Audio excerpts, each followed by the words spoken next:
Start. झाडे आपल्याला oxygen देतात, ते देतात कार्बन डायऑक्साईड ॲब्सॉर्ब करतात.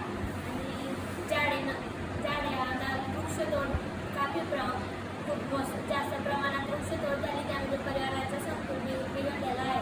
आणि ओझोन वायूचा थर कमी झाला आहे, म्हणून सूर्याच्या अतिनील किरणं पण डायरेक्ट पृथ्वीवर येत नाही, कारण की आपल्या झाडांची जास्त झाड झाल्यामुळे जे ऑक्सिजनचं थर होतं ते कमी झालं आहे, म्हणून पावसाचं प्रमाणही आता कमी जास्त व्हायला लागले.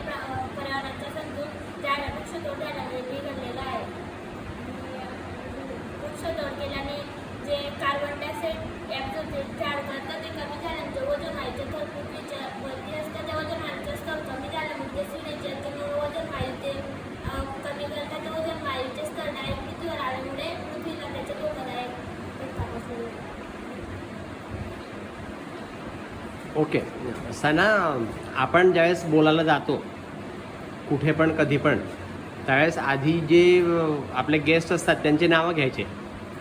आता इथे मी आहे समजा, तर मग आदरणीय उपासनी सर आणि माझ्या मित्रमैत्रिणींनो अशी सुरुवात करायची. ओके.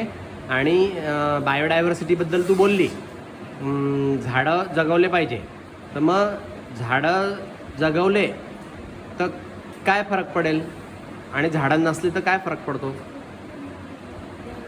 झाडे नसतील तर त्यामुळे झाडांमध्ये थंड हवेचं प्रमाण वाढतं, त्यामुळे ढग तयार होतात. हां. ते ढगाचं प्रमाण कमी झालं तर पाऊस कमी प्रमाणात पडतो. बरोबर. झाडं कमी असल्यामुळे उष्णता वाढते जास्त, आणि ओझोन वायूचं डिप्लिशन झाल्यामुळे उष्णता जास्त वाढते, आणि उष्णता जास्त वाढल्यामुळे पाण्याची वाफ जास्त होते. पाण्याची वाफ जास्त झाल्यामुळे ढग जास्त होत आहे आणि पाऊस जास्त पडतोय की समुद्राची पातळी वाढते. आणि उष्णता जास्त झाल्यामुळे काय होतंय, अजून हिमालयामध्ये जे बर्फ आहे ते पण वितळतंय, त्यामुळे अजून पाणी वाहतंय. अजून पाणी वाहिल्यामुळे काय होतंय की समुद्राची पातळी वाढते, मुंबई बुडून जाईल, सिंगापूर बुडून जाईल, अशी परिस्थिती समोर येणार आहे असं सांगितलं आहे. ठीक आहे, चला नेक्स्ट या.